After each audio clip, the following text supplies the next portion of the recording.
hman sak turin ukai sang hrangte kan sawm ani hi saphet utar YMA executive committee member SSC ania kan senior kan ban suai tu thin ani ani hun sak hman sak sela chimza chu kalau ding leang ole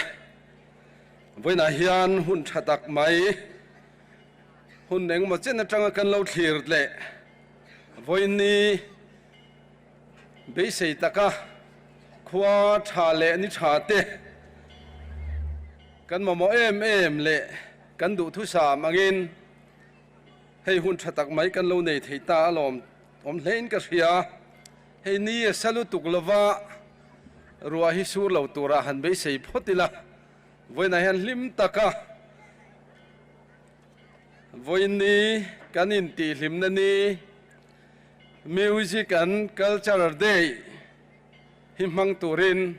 du sakna kalhan chuwa voina YMA member le YMA chhung member te mi pui local khom zong te Lunglawn branch YMA hmangin chibai kabuk masa chuni pathian thu ilongai thang u voina hian bible share turi ka nga viau na ma se toi te te hi kan chiar mai ange ka chiar reilu tuk chon thalo palange korinthon khat bung sawm chang som ni pathum hi kan chiaranga chang som thum pakhat hi kan chiar le bokang thileng kim ti athianga nima sila thileng kim ti a thakher lo thileng kim ti athianga nima sila thileng kim tin mi siam thalo atiani kan bible chuan voina hian kan thil ti zong hi pathian ro puina tur nise thain ka ria engkim kan ti hi thianga amera chu pathian du lo zong anga kan ti ro kha chu a fel lova pathian poina phal lovani chu di chuan in nei point in point in tia pianga po pathian ro puina tur hlir in tiro u min ti boka voina kan thil ti zong te kan ele in te kan hun zong hi pathian ro puina tur lo ni sela ti kha ka duwa voina hian eng po ni sela inom dan chu Krista chanchin thanen in moi phon ro se atiani YMA hi kan sub missionary te howina andin mizo in suikhom turatana min din sak ania voin thlengin kan la chhom nunga zoram hun tin renga YMA nung takin alakala mi chum chia le tranpui ngai te tranpuin voini thlengin hun kan lamang thei te hero pui hle ni chu YMA din chan le athil tum poimo tak ani bokani pathian he nei tong trai u lalpa kan pathian du tak voina hian kan be se le hun rei takatanga kan lo thlir lok in ti hlimna ni music and cultural day chu mang thei turin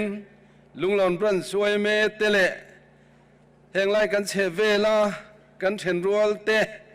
voini min man pui tura kan sawm te nen he hun mang thei turin khotlanga boina le har sanna lovin nangin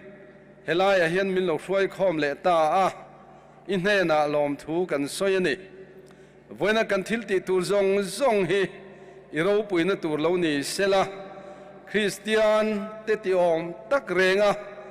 kan hun hi hmang thei turin chanvo hrang nei tu tele kan thil te tura hian nang ma hriat rengna nang ma hriat reng tlak kan tihtheih na turin kan ril ru le kan ngai tu na min nei sakla kan hun zong hi erawh pui nan min hman sakang che Iswa Krista hmangin chung chu kan ron di le amen le tuna chun hei i opening program a kan hun ro pui ber tur mai che ro kan nei don ani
man, pull like one curry,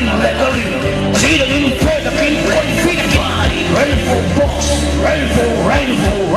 blue. I don't know, chua.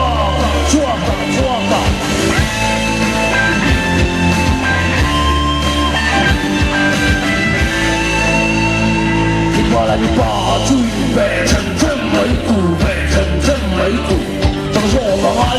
các bên rồi đang ai cắt men lại men không lại con cari chỉ là khi phê là cái phi là phải rainbow box rainbow blue I don't know chua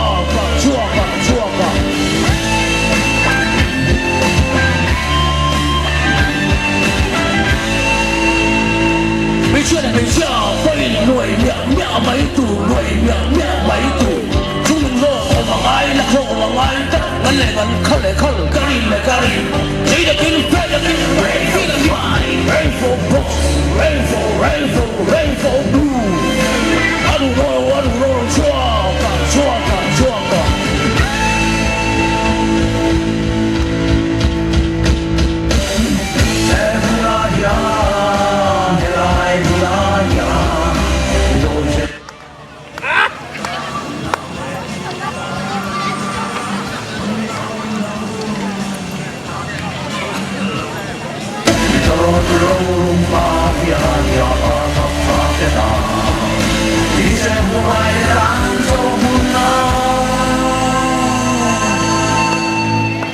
Kalau meh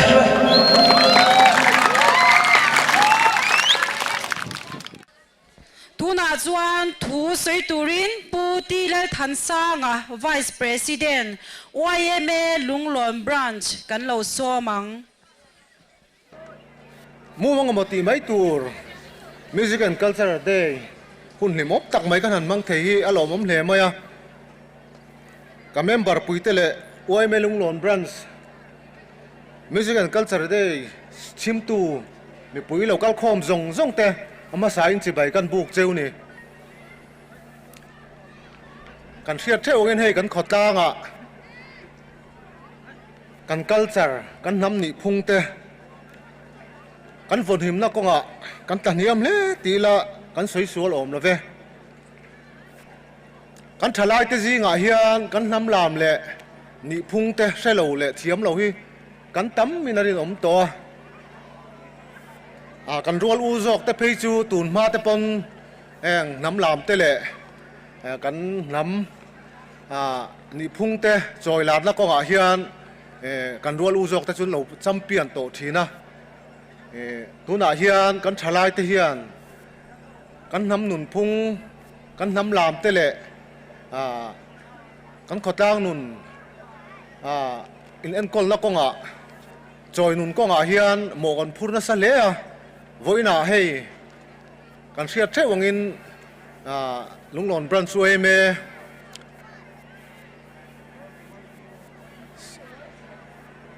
hnuaiah subcommittee music and culture committee ten ro pui tak main hei culture day music and culture day kan han mang thei alom om hle maya mi pui te hian nunau te hian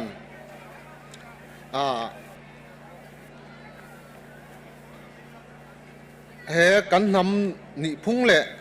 kan culture te vong him tur hian mo phur da kan nei san zia se thar le thewila tin kein cha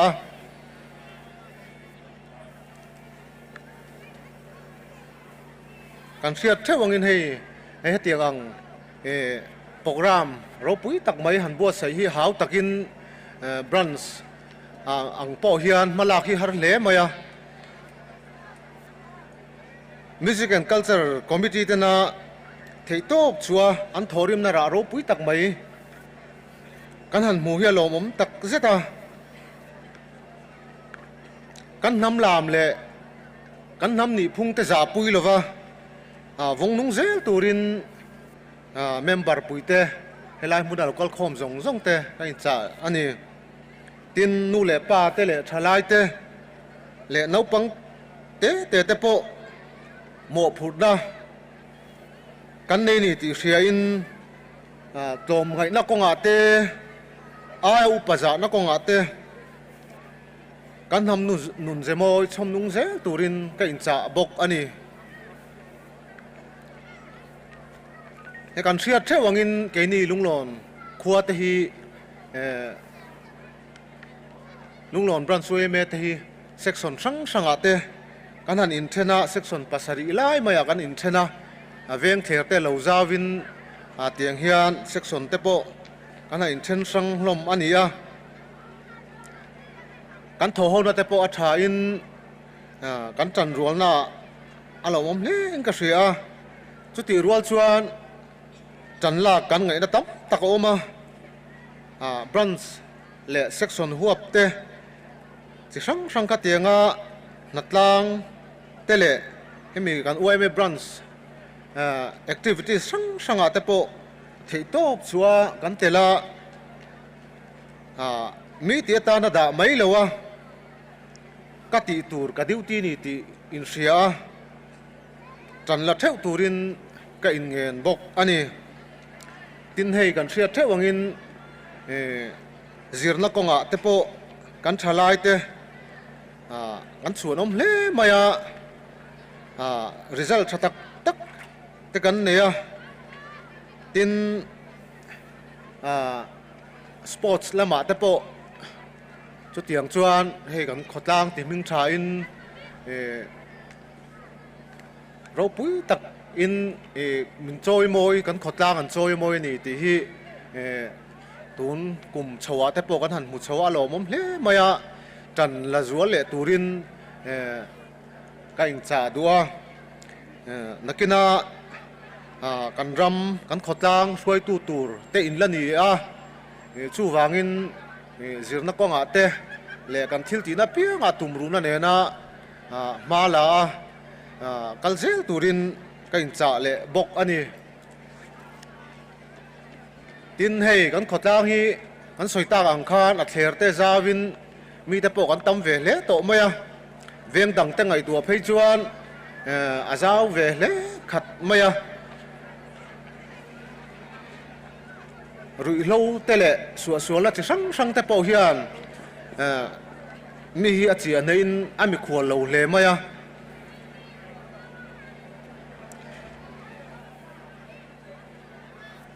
chu wang chuan suwa la chi sang zu le drugs te po hi a do na konga te chan kan lak tharangai hle ka ria tin heng rui lo zuar te po hi enga mozat te po kan lo mana he no chua hial te po he kan khotlang atang no chu hial te po kan lo nei to tuna po hian azuar te le ati thin te hi mi enga mozat kan omani ti kan in ria heng azuar te le ati thin te po hian YMA ten kan mana khatianga khotlang tar nok sakan oma kan mana ni chuan kan dim don lo ani ti kha min lo riat sak bok sela thain ka ria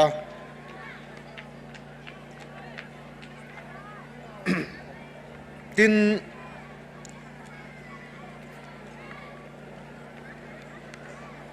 kan khotlanga rui loin mi ti chia je chu ha chiang vek tu kan nianga rual u zok tele thalai te po kholaia rui han mu mai tur te po hi mi ngomazat kan lo matin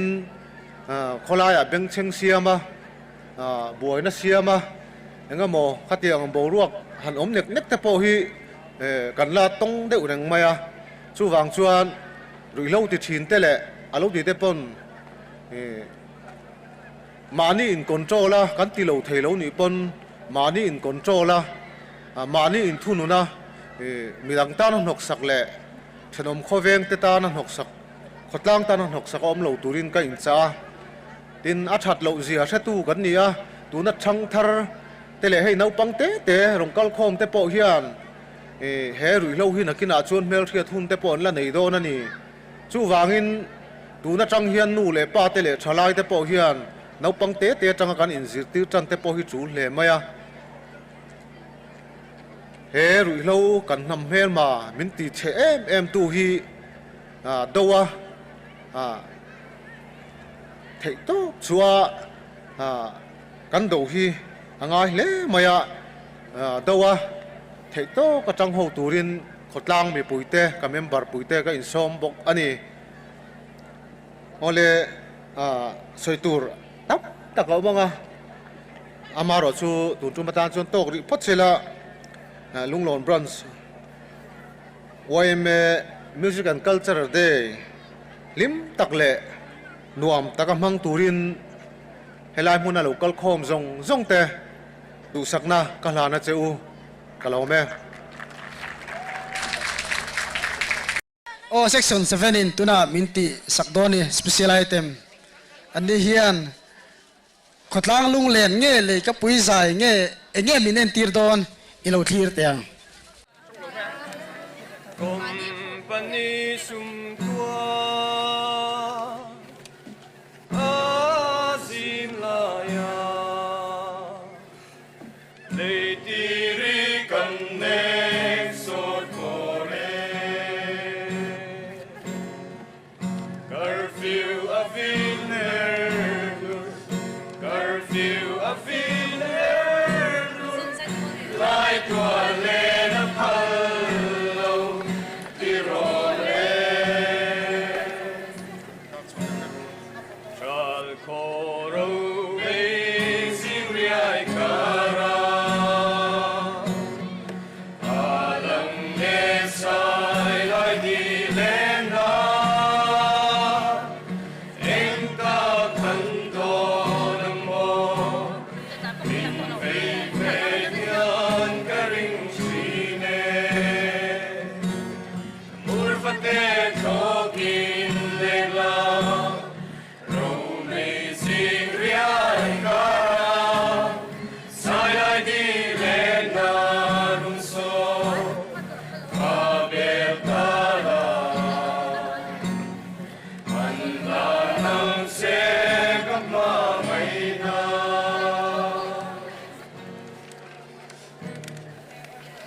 Hey, hey, moliang o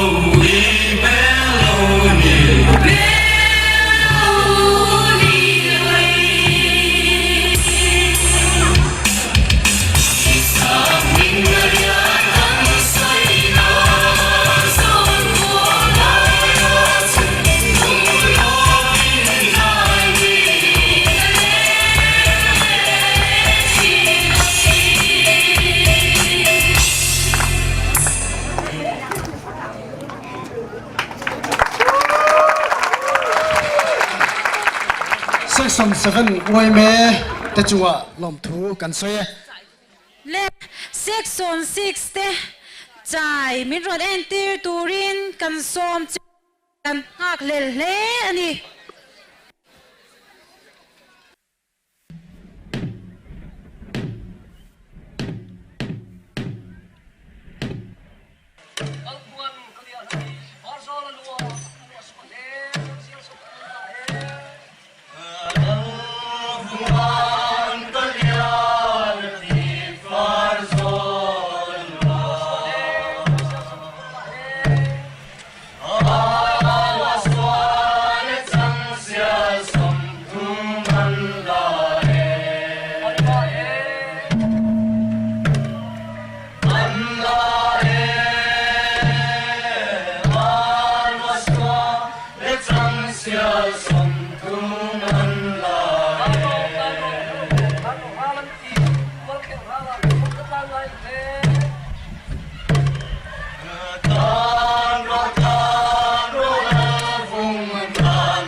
hle mai nula si zetite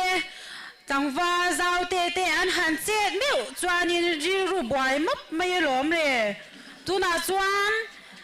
kan section 1 te special item ron entry turin ilo som leang u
local khom te kha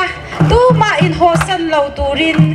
karon som non le chewa hetiang hun hi eng dikni ange kan man le don po shat ani lawa chuwangin kan ta kan ni ani ti sha in dilenga hun lim om tak mang turin zawain ka som non le cheu ani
lon tlang pui khua le tui le ka YMA member pui zong zong te voina hian chi bai ka buk chewa hun limom tak kan manga sumikara hun limom le zual kan mang thei tur hi alomom le in ka sia a hun tam kala lovanga voina kan choi moi tur puar kel luna hi khongai takin helai muna hian state sa hian local sela a local chhung hianin ama chanchin hitlem han soi ka duwa ani hi chimar si zinga eng tak a eng belte zinga mi tia kan soi ngam ania lon tlang pui khua le tui ani rungot po hi keini lunglon khua tan chuanin in chuan na tham atlingin ka sia a state level te national level le district level a te po hianin award hrang lo la to tu ania award don to te hi kan soi anga kum sang kha zakwa som kwa pakhata khan Padma Shri award lan ania tin kum sang ni som palia lunglei award for literature ala le boka tin kum sang ni som paruk ni kum maya khan vulmoy award lan le ania tin manilok tun kum sang ni som pasaria khan emelin mizo literary award apele bok ani hi kan chuang ma voina hianin choi moina hun ti hian kan ho tu ten man anrel ta ani hi choi moina thil tam tak kan ti sak theilo wa YMA Lunglawn branch chuan a hmangin thuziak le tawlo puan a hlan dawn ani thang chua puan hi hlana dong om a kan ngaia amaro chu ani hi top lova kal zela he lunglon khotan hian mi chuan om ni chun zom zel tura kan du sakna ni pa fomin tollo puan hi kan hlan dawn ani ten he thuziak kan hlan tura hi kan chiar chuak anga RKLhuna Padmasri awardee I thorim na le I tumru na awanga award hrang India pumhuapa state le district huapa idong theih YMA Lunglawn branch chuan alom pui chein kan choi moi che ani lon tlang pui sak ming zinga nang ang renga lon tlang pui moi tu anom nemo zoram chim arsi ni ipue tin silaram ha ka president le lalngai oma pacho secretary ten ming an sign ani he citation le tolo puan hi YMA Lunglawn branch awin kalo hlan dawn ani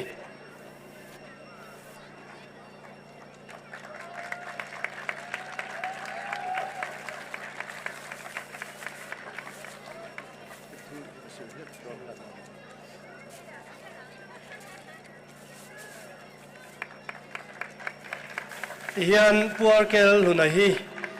thu soina hun kan pe anga hei voina hianin Lunglawn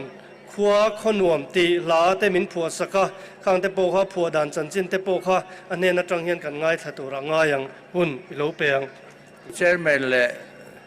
voina hi kan hroi tu te le khotlang mi zong khovela khole tui dang zong aya ka chuan ka pian na khole tui te ma helo man tu tak mai hi ka dong thei ka lom maya pathian min hroi na zel nin ka hria với lại hianin mi fel tak le phu tak te po om ma sila ka chunga alo tu le ta hi lom le in ka hria ni china kan ho tu ten an soi ang khan pathian zara lom man chi hrangte kan lo dong ve thina hetianga kan don na chan hi kan khotlang mi puiten min en ko la wang le min chom dol thina wang te ko ran le mi reng ina min promote thina wanga he hun cha le lom man sang tak te hi dong the ni in ka in hria chi wa chon pathian ne na po lom thu ka soi ani ti chuan kan khotlang mi puite ka chong em chiwa hun sang han wa kol thinin mi tha pui le fel om pui te mu thin mai la kan khotang mi nola le tangwal te thalai rol te aya chon le ka ngai da thi an om chuang lo ani chu wang chuanin kan thalai rol te le kan khotang zara he tiang kan theng thei hi kalom tak mewa in ne da lom thu ka suya tin he tianga in ma kalo in lan tak sia chuan kam ne kha le thon sui zom te po tulin ka hria man zana khan ka hitlang ka chaw de uleka suti la chuan kan YMA mi pawimawh te an lo kala ka pu hei Lunglawn khua hi la han phua te an han ti tamaya kari ru chuan han vai trong te ti ngot awang de em ve o ka tia la phua thiam han phu chong mai the kha ka ni bok si lawa ti chuan kari ru chuan kha tiang mi lo som tak si chuan tlar thum zain tlar thum zai Mizoram acrostic style la phua ngai lo ang kha ka thilunga lo lut kat maya mana pu james do khuman kan ina lo lenin ka la phua chu thua thumin ka phua atia chu ti la chon ngai to na ka seng so ve zela ka phua ve ro chon thua sarin ka phua ve ka tita chang khat om changai li han thua sari khan ka phua ta doctor lan tong le na khiang te chon pho ve la ilang pho hi an lo lo ve ti ve hi la tun chu ma po hian khotlang ene tianga kan phu lova miru choi moi tak sia chuan lunglon khua ka chhun zia le ka ngai la zia te han ta lan na na tlar thum zai na cross stick style khanin kan phua ve deu ani a amara chu cross stick style ani awangin la thum ban a po du ang za na man lei theilo te oma chu chu ngai thlat tu ten angai dan le a chana lak te polo thiam ka be se a ti chu he tianga in ma ka lo din tak a chuanin thu dang kam ni khal le kan sei ta ila kan khotang hi ka chhung em chuwa ka soyang chuanin ke mani kan in chuan kan in choi moi thiama kan tumru chuan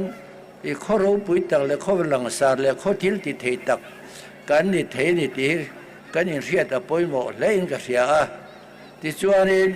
mani khotlang te hi kan in ngai san thiam te po hi chale in ka ria a vina po hian ke ni mi ang vak lo te po ni to mai la in mi choi moi na hian khua ve la deng thui le tura ka ngaya ka lom tak me wani ti chuan kan ula le tangwal zir lai te po hian thei top cho ula in sap je zir te kha champion puitum nge ula ei mu nan man nge tum bok ula tin ula te tangwal te pon nu ne mo pa mai pa ni mai ma tum lovin a pating nutling amen a lady ni tumin mala ula khotlang le kan ram tan thil na satak in ti theih ni ti kan riat a tha in ka sia a tin kan tun lai khovel boruak ka hian tai mak le tumru ne hi pawimawh em mai a mi tai ma le mi tumru pui hi pathian pon chak zong takani esilasa rik mi fing chon ati hial ani chuwang chuanin kan khotlang a hian in pum khat na tha te awm chho zel ka be sei lata ai zola ka thei la chuanin ka thut reng line YMA Lunglawn he kan verin chet kan tok ta an tia ka thein pa chuanin en ko than nge a han tia kariru anna khop maya YMA yen mizoram nam zong zong sitin hi min phur khom thei polom chunni to mai awmange tun ma chung ko than yen zoram ya phur khom thina ma se doctrine thurin at chilna hian i doctrine war bi na te thurin at chilna sa kho at chilna hian kan mizo nam in pum khane ai che chho zel ni mai o ka tia wangin ka tia chu wang chuanin YMA hi kan in nam pum khan le kan sa khwa ani ang taka kan biak chho tlan the na tura ka be se in han da chhun chu ani ta bel mai a chu wang chuanin YMA thang zel se ka du tak mewa tin culture hi fix culture lova a thang zela kan culture po ya tha zong le amoi zong in kan man chho zela tha a sa khon de na in ei chelowa chang tang ram le nam siam than na na kan man na kan chom chho thiam zel hi a pawimawh le in ka sia ni ti chuan voi nai hian thu tam soi po ka tum lova in ne na ka lom tak me ka chhung tak zit chewa ke ni na kan don choi moi na ti ai ro pui le tha jok kha in don zel ka be sein te mak lo chola kan siam tu pathian thereng chuin malam i pen zelang u Lunglawn YMA dam reng ro se ka lo me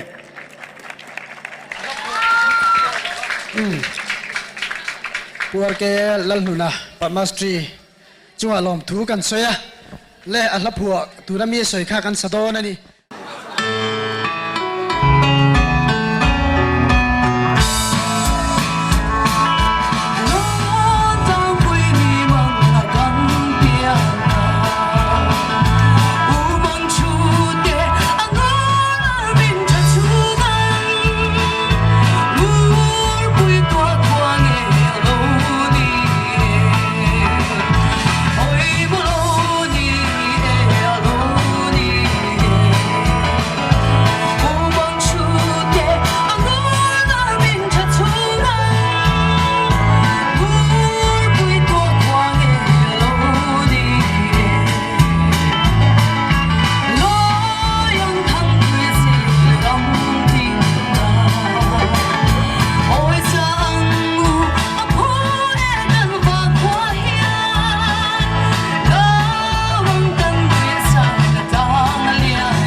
Pues lalkung puya chua lom thu kan soe section leader a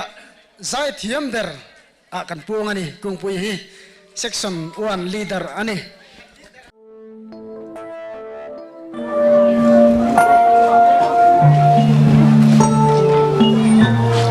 writer school writer academy school Hnam Hãy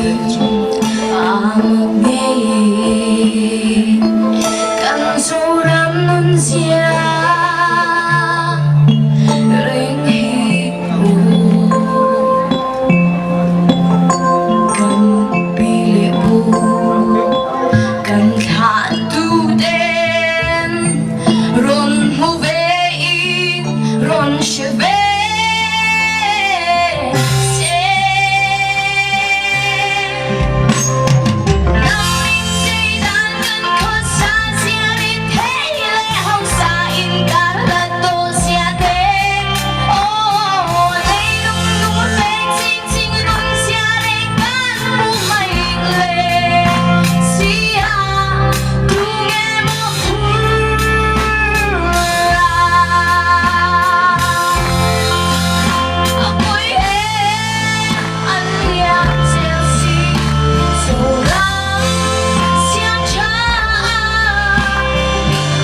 ลมเล่ไหม Section 5 nau pang ten tu na hian tua chai lai man lai a nau pang tua chai lai an ron en ti ru me ka ni bol te la lawa hey saping saping ham pua tu na hian an pet me ka ni heti lan hian pasal tha ram chuak te hetiang hian an chuak me ka chung pasal tha ram chuak te chu leng iten chol tui ten lo tu la chu tiang chuan chai nen an pasal tha an lo tlin na te kha an lom thina chu tiang chuan ma lai kan mizo ten hun an lo mang thin ani kal chet te kha kal chet te po kha tun ma kan mizo a chuan an kal au thina in koi ba te kha an hrat em an hun ola khan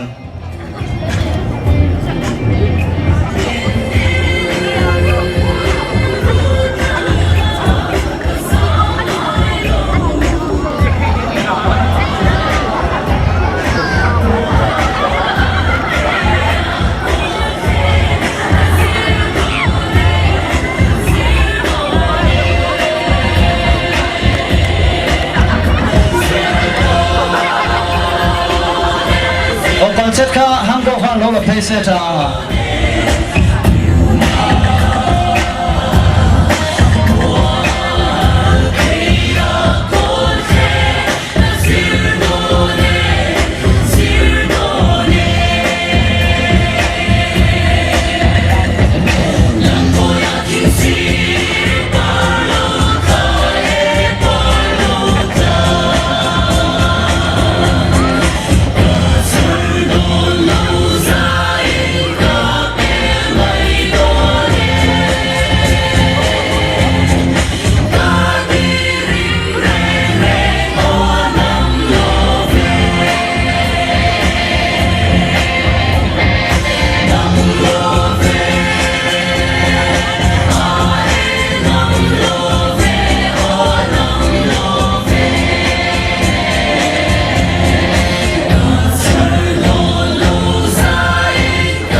an kardon ani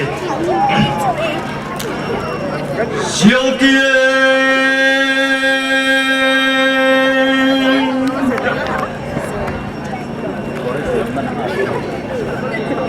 lengi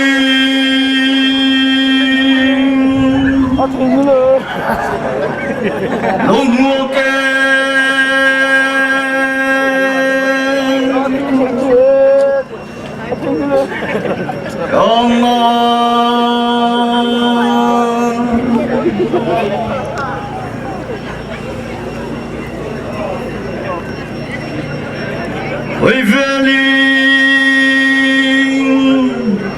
Lengina lunghuake trong tua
Section 5 kha uvuantian line min sil zo chawa fai poimo ziate kan sia Korean kan ngai sa ne mem ho ne na po khan han kalila kan fai lo chun nuam kan ti don chuang lawa ช่วยละป่วยหมอจอกจุวันรำมาพอหันกันลิละนวมกันที่โดนจวงเหล่าตีนานี่อ่ะฝ่ายป่วยหมอเจียกันง่ายชาโจจีอ่ะให้ฝ่ายเซ็กซ์ส่วนฝ่ายลมมันกันเซมโดนะเฮลมมันฮีมิโซรัมปุ่มหัวฝ่ายอินเอลนะกันขดล้างช่วยตัววีซีเตนเดนะจังกบะเฮฝ่ายลมมันฮิเสียมันนี่อ่ะอันนินซุ่มฝ่ายมินรุนตุมาวันนี้เฮียนันจุงอาโปลมทูอัธรินกันสวยเละอันนี้เฮฝ่ายลมมันฮีลมมันกันโดนนัวเฮียนัตบแต่ไม่ตีนานี่ละว่าฝ่ายฮีอปอยมัวกันละอินเอลเซลนี่ตีข้าเสียละเฮฝ่ายเอ็นดีคุณฮีนักกุมได้ยละนี่ตีข้าเสถาเลยละวันนี้เฮียนเซ็กชันตินเตมีมัลตินเตโปอัธรินกันอินเงินทาร์เลนิตาเซลากันเวงอาลูเทียงลิมาอาลูฟายากันลูชิเซลโจกไทยนานเวงตินเละชุงตินเละมีมัลตินเตฝ่ายนั่นละมาไทยตบชัวตุรินกันอินเงินินกันอินสมอันนี้ตีข้ากันสวยมาสะดุอันนี้ฝ่ายลมมันฮีประคันนเฮียนเจงสางลีอดงงาอบากจงประคันนั่นนี่เราหูจงเฮียนเจงสางขัดเท้ากันดงโดนนี่ตูมันประคันนะอันไล่เสลว่าไว้นาเฮียนกันอินเสจบโดนนี่ประคันนะฮิจุนักินเดว่ากันเสมังะไฟลมมันละตูเซ็กซอนประคัดจูประคันนะจุกันละปวงโดนเหล่านี่เซ็กซอนจูเตอันนี้คงไอ้เหตุเซ็กซอนจูช่วยตูเตข้าเหล่ากัลเสละ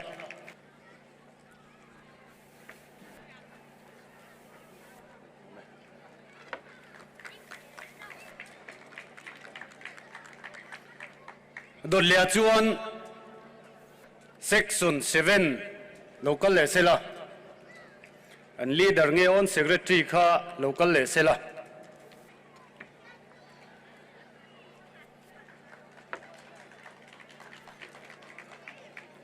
โดนเลียจวนเซ็กซอน1 local เลเซละ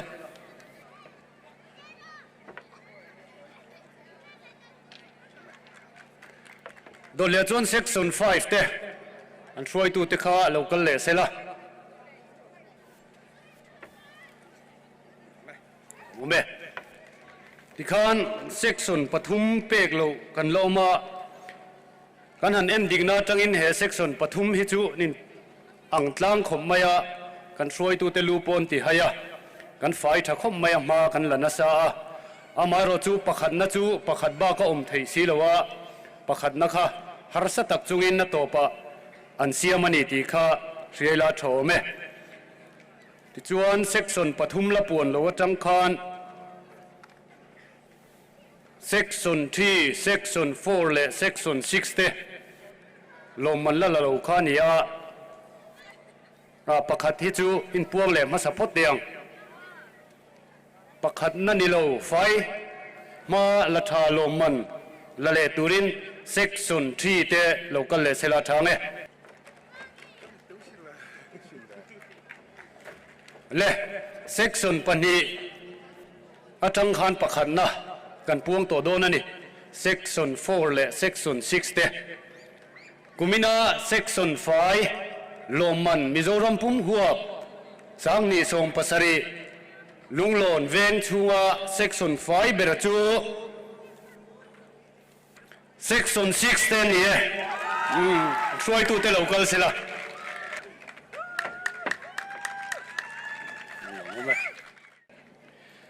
ลุงหลอนพรันช่วยเม Music and Cultural Day มังตุรารอนกัลขดล่างไปปุยเตะ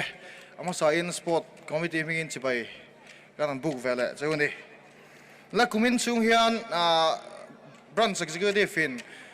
สปอร์ตในนิเซติอินเรล่าจวนสปอร์ตคอมมิตี้เต็นตินชัวที่ยันที่อังอินมากันนั่นละชัวคุมินเฮียนสปอร์ตไอเทมส์ข้าปังกันยันเอลนานี่ข้างกันยันเอลละส่งว่าข้างเซ็กชันเตะกันอินปัวจานนั่นเตะกันทะเลซุ่มกันเสียนนั่นเตะซุ่มเล่ไปกันเสียนนั่นส่งเตะฝักอมกันตีสปอร์ตคอมมิตี้มิงปนลมถูกกระสอยอันนี้ และอะไรเหล่านั้นในลมมันเสมนะปอยน์ปวนช่วงนักกันในมาสับพตังอ่ะปอยน์สมปริยัติมูอินsection 4เตะภาษาเรียนนั้นเนี่ยที่ข้างลมมันละตุรขันsection ช่วยตัวเตะข้างรอนกัลเทงฮัลเซลเสละอัดทางsection 4เฮียนปอยน์สมปริยัติอันหัวพุ่มปุยะภาษาเรียนนะอันนี้นี่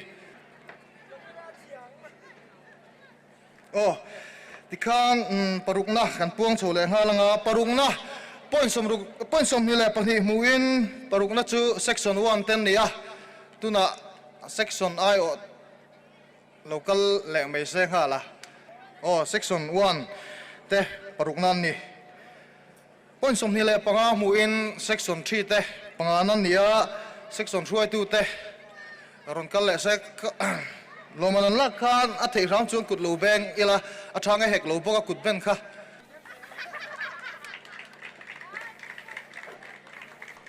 อ๋อดดเละจวนปนสมทุ่มเละประคัดมูอินปาลีน่าจู section 4อันนี้ section sorry section 5อันนี้ section 5อันนี้อ่ะ